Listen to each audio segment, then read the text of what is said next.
US President Donald Trump says he's cancelled a secret meeting with the Taliban in the United States. Leaders were supposed to fly to Camp David on Saturday night.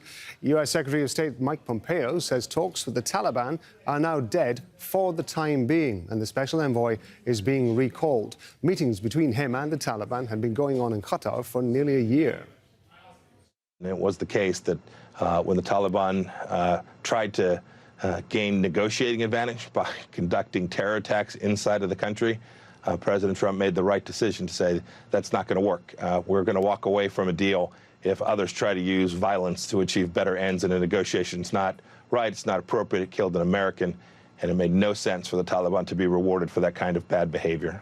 Well, the Taliban has released a statement in response saying Americans will suffer more than anyone else because of Trump's decision to cancel the talks, while the office of Afghan President Ashraf Ghani says peace will only be possible if the Taliban stop launching attacks and hold direct talks with the government.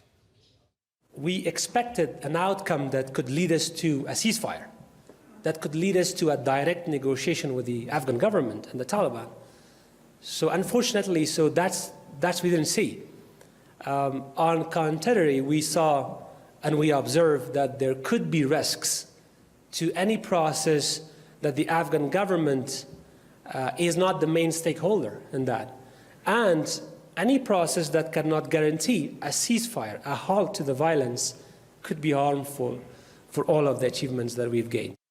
Well, Tony Birtley is standing by in Kabul, but first let's go to Rob Reynolds in Washington, D.C. Rob, how is the news of this cancellation playing out there?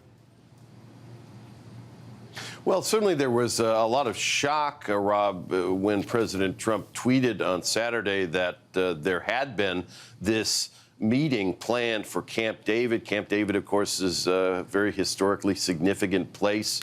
And many wondered whether the idea of having the Taliban leadership go to meet with the president there was appropriate. But now that the meeting is off, people are saying that the president made the right call, at least those within his own inner circle. As you just heard from Secretary of State Mike Pompeo, he said that the talks are dead for the time being. He gave no indication as to whether or when they might restart. Secretary Pompeo also warned that things are about to get worse, in his words, for the Taliban after the killing of a U.S. soldier in a car bomb attack in Kabul on Thursday. Now, members of the president's own party, as well as members of his inner circle, including the National Security Advisor, John Bolton, had been dubious about the talks with the Taliban. They had been counseling the president that the Taliban's word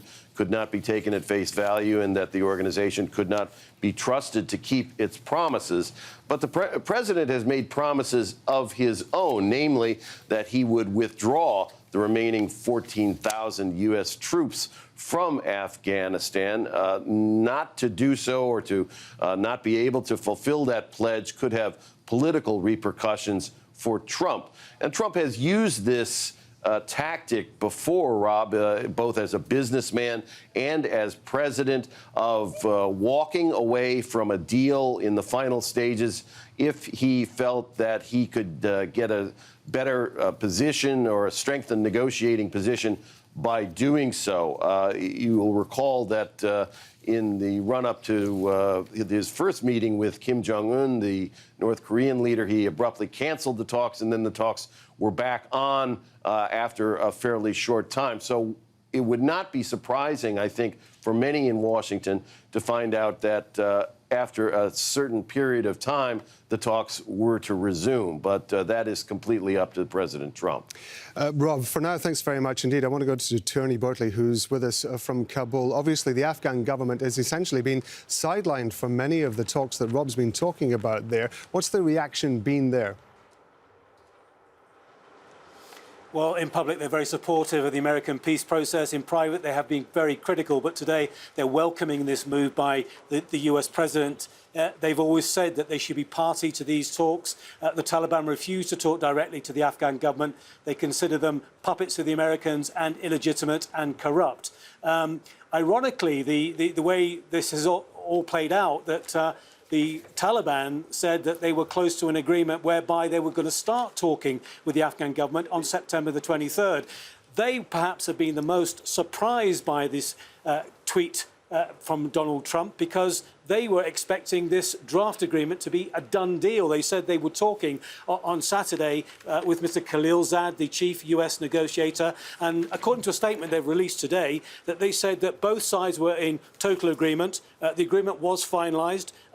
International and regional countries had been in agreement with this, and they were very surprised that this has been stopped at this stage. They tweeted positive statements on Saturday, so this has come as a shock to them. But they also said in their statement that America, as you said before, would suffer more than they would. Now, that's anyone's guess what that's going to mean.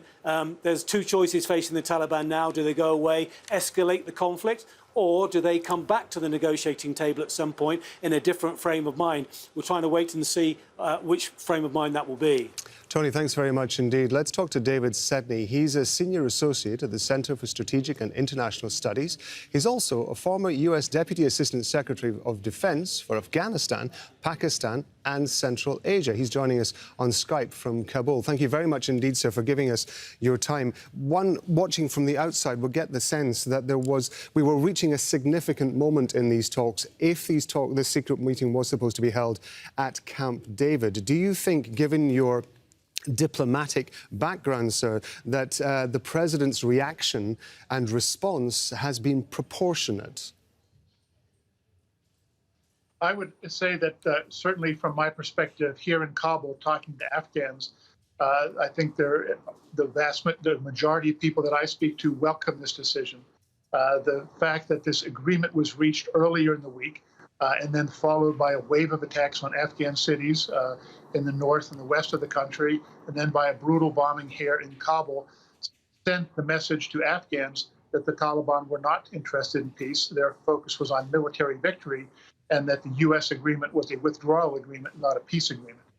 So from that perspective, I think there is clearly a lot of work to be done. The Taliban are claiming that the U.S. will suffer, but in fact, it's Afghan civilians who are suffering the most. They're the ones who are being killed every day by the Taliban and in the crossfire between the Taliban and government forces.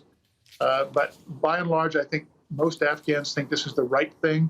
Many would love to have seen peace, but they didn't think the agreement that the U.S. brought was going to be a peace agreement. We heard earlier on US Secretary of State Mike Pompeo saying that the deal was essentially dead for now. What does it take, do you think, to try to get this process back on the road again? I think it will take really a mindset change on the part of the Taliban. They have to show that they want peace, that they are willing to stop using violence. If they do that, then the talks can resume. But right now, again, the very direct, not just signals, the actions by the Taliban over the last week have been exactly the opposite, that they're interested in military victory, not in peace. And how that's going to play out inside the Taliban is a difficult question. Give us some context on that, sir, if you would. How much of a disconnect is there between the Taliban members who are going through the negotiation process and are at the leadership, and the Taliban groups on the ground, and perhaps outside influences as well, who perhaps do not want this peace process to work? Well, I'm not inside the Taliban, so I can't say that with certainty, but it does appear that there's a fairly large disconnect between the Taliban negotiators and what the Taliban commanders were doing. This coordinated assault across northern and western Afghanistan on 4 provincial capitals was not something that they did on the spur of the moment. It had to have been carefully planned, carefully thought out, a lot of logistics put in place before these attacks took place. And it doesn't appear that the existence of this agreement in Doha made any difference to the military commanders here. So I think it's very much an open question as to whether the Taliban speak with one voice. Thank you very much indeed for giving us your analysis. David Sedney, we appreciate it. Thank you.